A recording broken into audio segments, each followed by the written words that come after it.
Hello, my name is Allison Fraze Stoddard. I'm the technology librarian at our Central Halifax Library. And I'm Sharon Rial. I am LA5 at Musquodoboit Harbor Library. We thought it would be a really good idea to do a review of popular face mask patterns that are everywhere on the internet these days.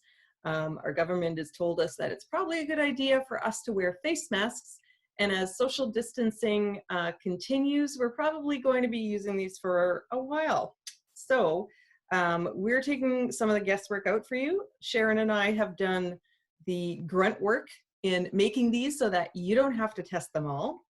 And we have a couple of different, I would say I am a very casual sewer. I can do really basic stuff, but I am not particularly patient or skilled.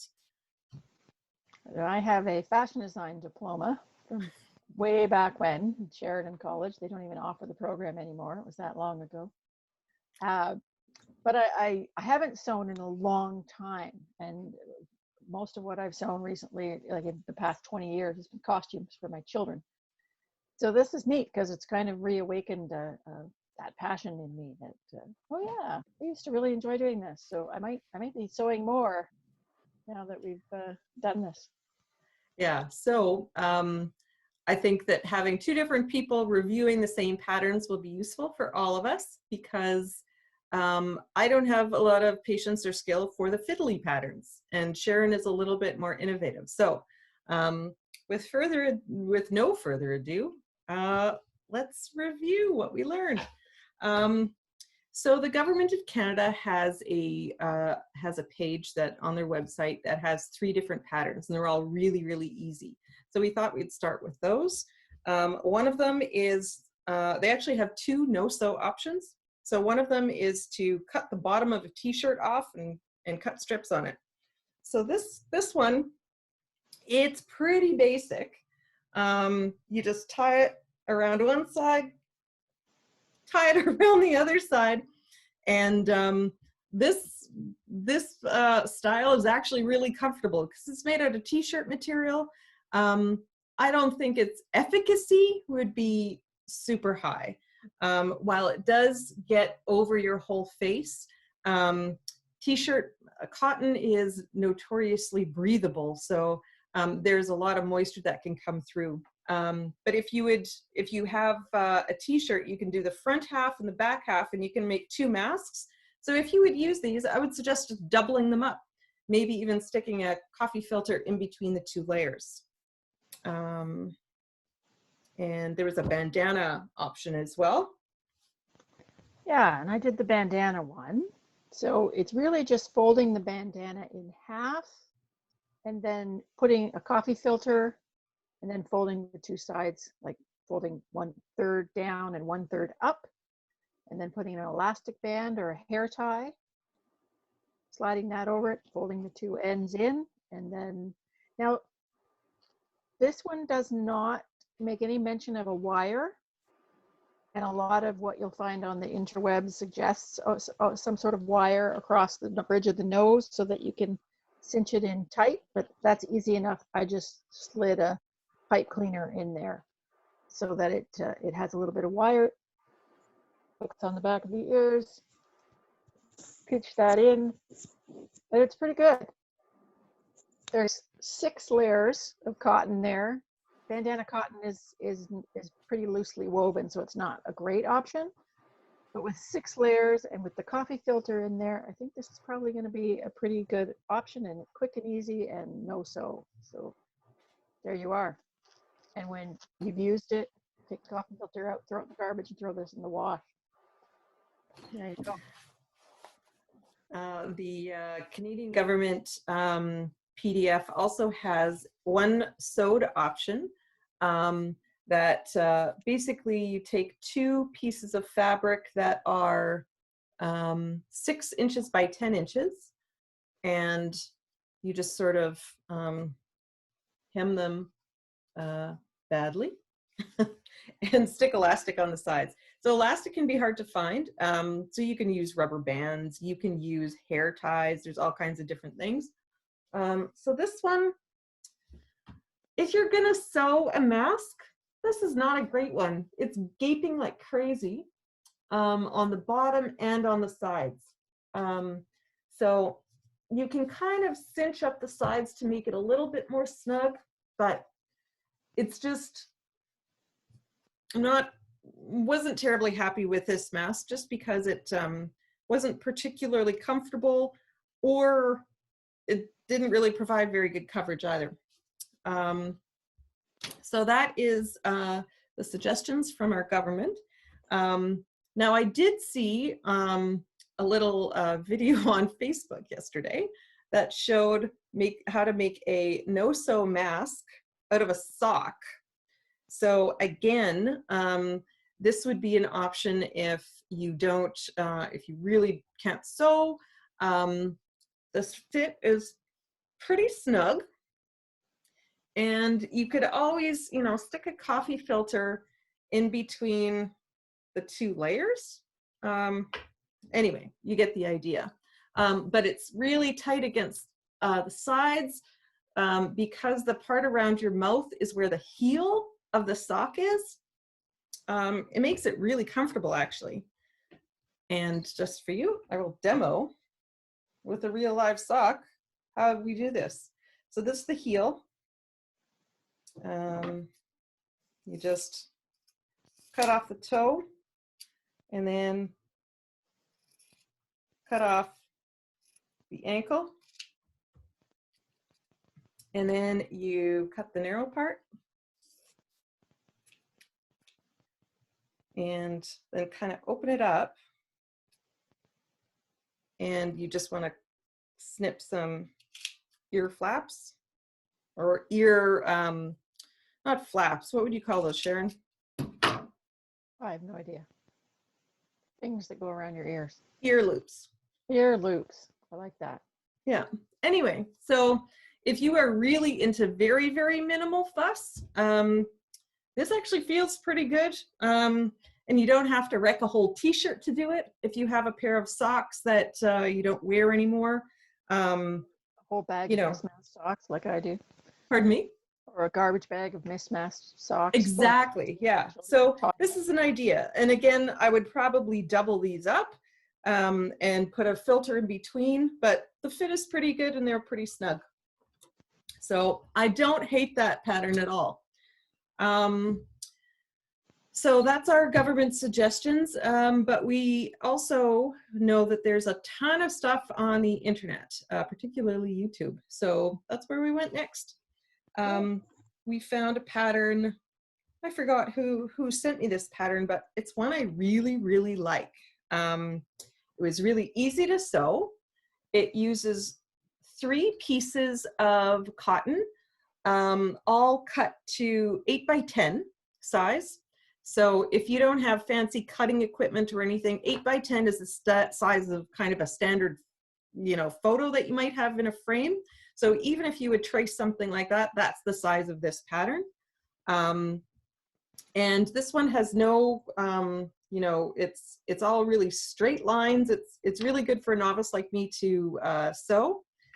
It does have a pocket, so you can put a filter in there.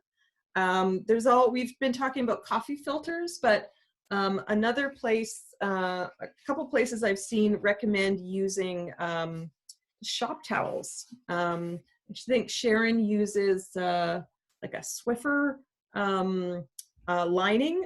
You can do all kinds of different things that uses the liner. So I really like this, that you can try out different liners. And it also has the nose wire that really, especially if you wear glasses, don't even try to contemplate wearing one of these masks without a wire in there, because your glasses are just going to be sitting awry. It will not be good. So this one helps prevent the glasses from fogging up as well. Yeah, glass fogging is definitely a thing. So with this pattern, the way that you put it on, and this one is pretty freshly sewed, so it's not really creased up yet, but you kind of put it around your neck with the open side facing out, and then you just tie it. So here I can loop this over so to kind of ensure a good fit. And the wire fits really, really snugly underneath my glasses. It's still pretty comfortable to wear. And it's nice and tight against the sides of my cheeks, and pretty tight underneath there. I have worn a mask like this out on shopping trips. So it is pretty comfortable to wear for a relatively extended period of time. So I tried a couple of different variations. This is the one that I made following the pattern, but then I'm a rebel, so I like to play with the pattern. So this one I made, oh, and as far as ties goes, I used really long shoelaces. They're quite long enough. You can't really make a bow. You can only make a knot at the back, but they worked. Anyway, this one I decided that maybe the pattern calls for you to stitch to here and then stitch to there and then fold it. And I thought maybe if someone wasn't an accomplished sewer, they might just want to fold the two pieces of fabric in half and butt them against each other and then stitch down the sides. The problem with that was that when I tried to thread the lace through, I had a heck of a time getting it past where that pocket was. Having stitched them down on the other one meant there wasn't a little pocket for my bobby pin that I was using to thread the shoelace through to get caught up in. So that was kind of a fail. Though this one I did try, did I? No, not that one. I did start to sort of worry a little bit about putting a filter in and taking it out and what that might mean in terms of flinging the virus all over the place if your filter happened to catch it. So I made one without the pockets. So it's just 3 layers of fabric laid up against each other and stitched as one with a piece of that, well, it wasn't really Swiffer brand. I just got it from the dollar store, but dry sweeping cloth inside to act as a filter. So this one I tested, I call it the litter box test. I have 3 cats. So doing their litter kicks up a lot of very fine dust. So even before the whole COVID-19 thing, I was wearing a mask when I do the litter box. And I tried this, gave this one the litter box test, and it passed with flying colors. I didn't breathe in a lot of the dust. I always know when I have, because I get a sinus headache after. So this one passed with the Swiffer filter in it. Another thing that failed was I got to thinking maybe you could put elastic in it. These are large size hair ties that I got at Walmart, but this is a fail because it doesn't, when I put it on, it gapes quite a bit. So you can see that it's having the, I shouldn't talk with it on, having the tie that you pull helps to cinch that in and make it fit snug against the side of your face. The elastic doesn't do that. So I don't recommend that, using elastic with that style. I should mention what I was using for the nose wire piece was this garden wire. I know Sharon was using pipe cleaners. I actually tried at one point, my very first ones just had, I took some, a wire hanger and cut it into pieces. This was way too rigid. But the first time I went out with a mask on, this is the only thing that I had. So it'll work in a pinch. But you just want something on your nose for sure. Yeah. Well, and I should mention while we're talking about that, the very first mask I made was with a bandana, similar to the cummerbund style, though not the same pattern.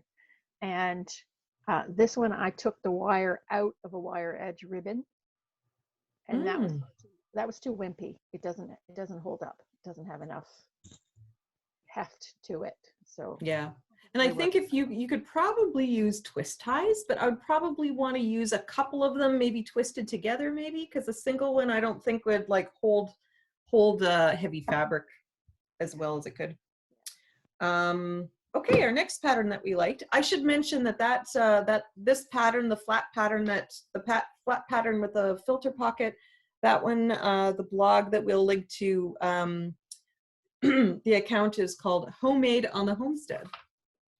This next one was on a blog. Well, Sharon's been doing all kinds of variations on this, but because I needed more of a pattern, I used the pattern mentioned on the link that we'll post from Kim's Kitchen Affair, and then this one is pleated, and the pleating, there was another technique for the pleating. Anyway, so this mask, I really like this mask. This one is, it has one big piece of fabric, or the pattern that I used was one big piece of fabric, 8 by 15 inches.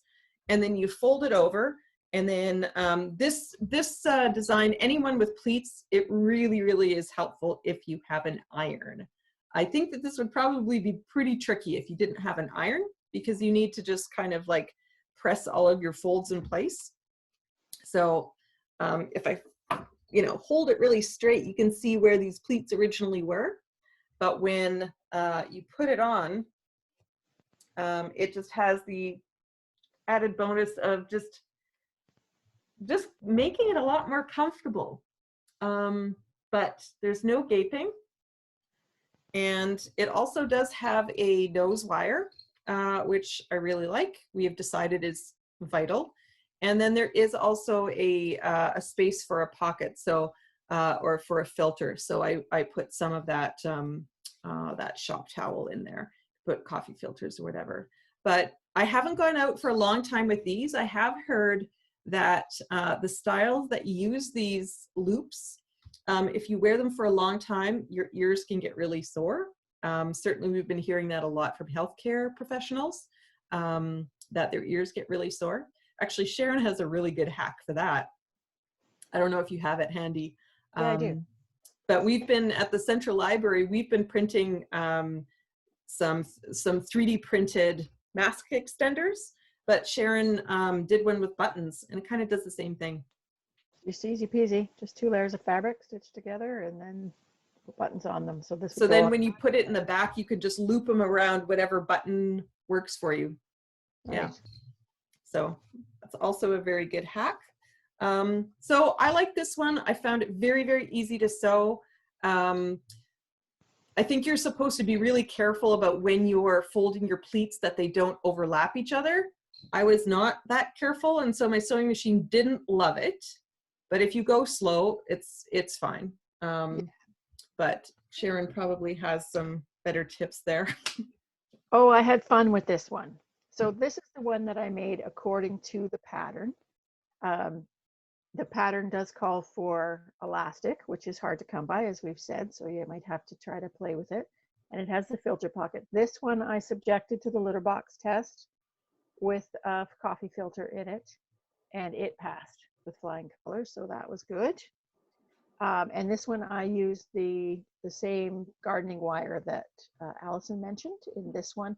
I find it a little bit stiff to wear, like just that it's a little bit uncomfortable to wear, but it holds its shape really, really well, and I think it would wash fairly well as well. So that was the first one that I did according to the pattern. That was also the last one I did according to the pattern, because I gotta mess with stuff. That's just how I'm made. So this one, I made this one for a gentleman. So I made it a little bit wider. This one is, I think I made it 10 inches wide. And I didn't just do one piece of fabric, because one of the recommendations that we're hearing is that the back of the mask should be a different color than the front. So it's easy to tell at a glance what's the front, what's the back. So what I did was I just made the 2 pieces the same size, about 8 by 10. The other thing that I did was make a casing. Rather than stitch the elastic in, I made a casing by making some bias tape in the same fabric and stitching that down the side.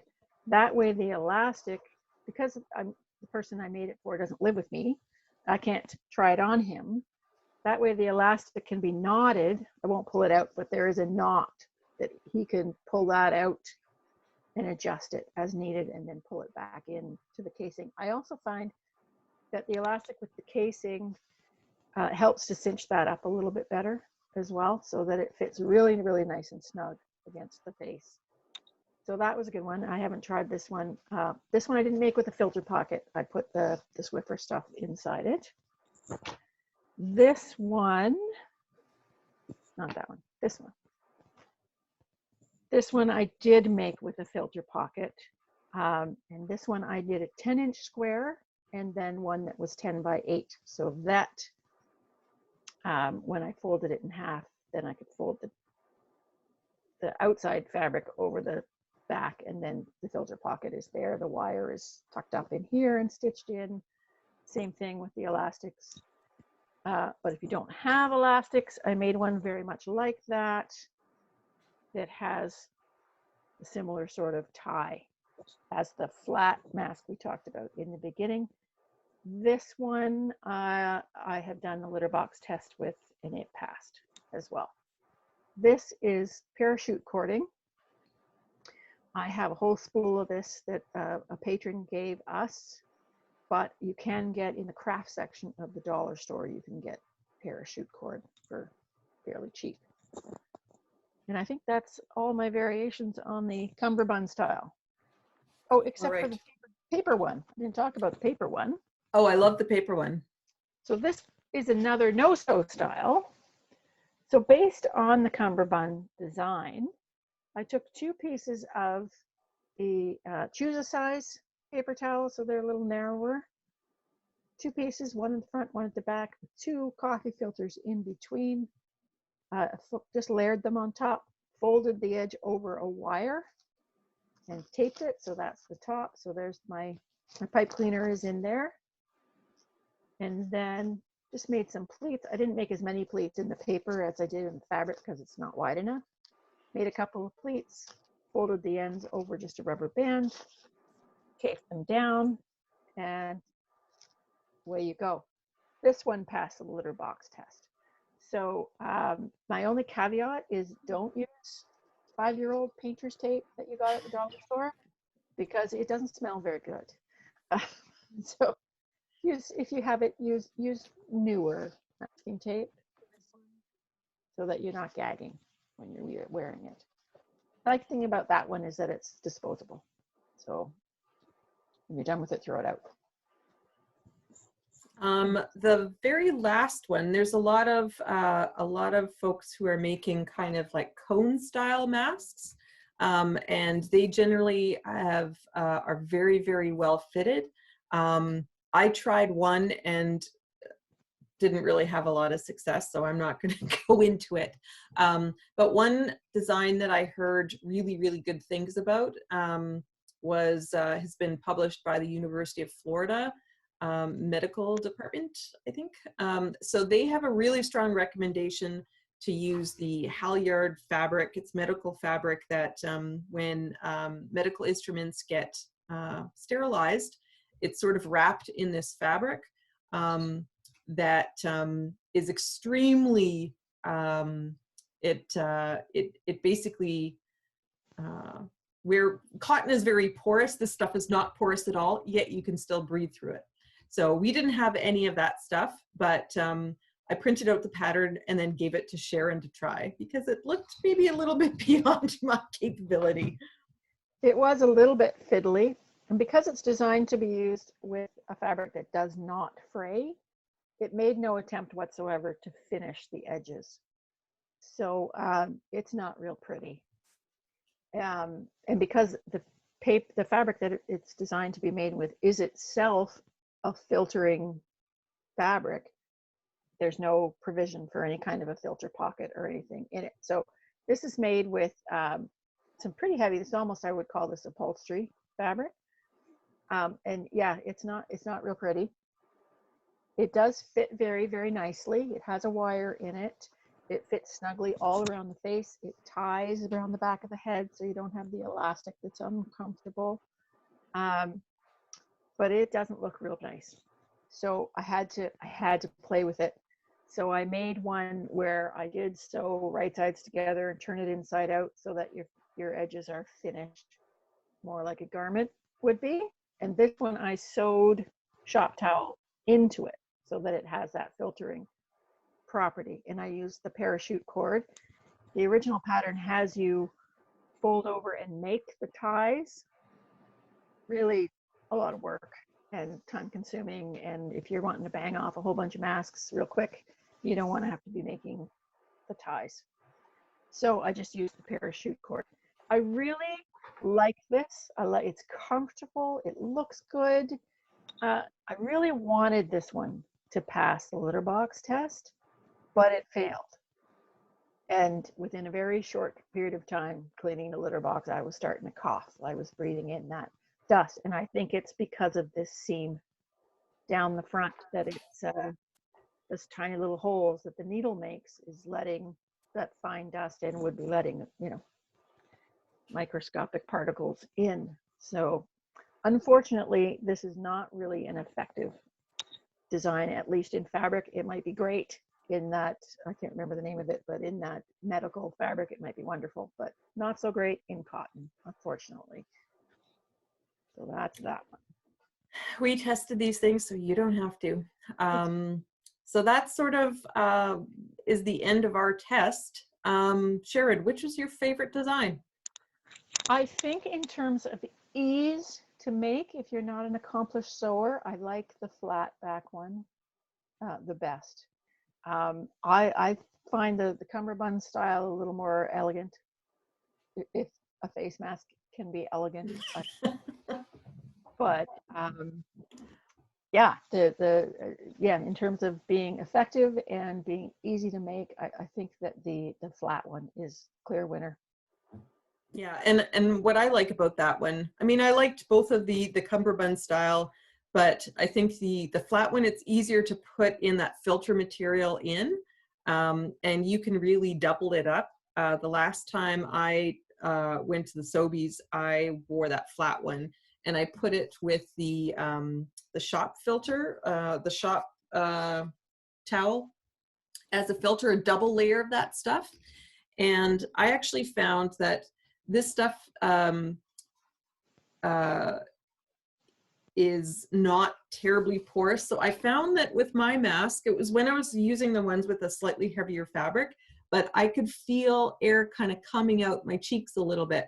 So just a reminder, none of these are designed to, I mean, they're all made of cotton. None of them are going to replace medical grade masks, but they definitely will. If you're starting to feel sniffly, but you still have to go out and about in the world, they will still protect other people from your droplets. So I think that's really the name of the game. We will link to a lot of other information that gives you more recommendations from the federal government and other recommendations for people who have done tests on different types of fabric. But we hope that this video was a little bit helpful to you to at least try to determine where you're going to spend your time and materials. But it was fun testing all of these out. Was, and as I say, it's kind of got me back into sewing again, so I'm grateful for that. All right, and hope you enjoy the blog post. Thanks for watching. See ya. Stay safe.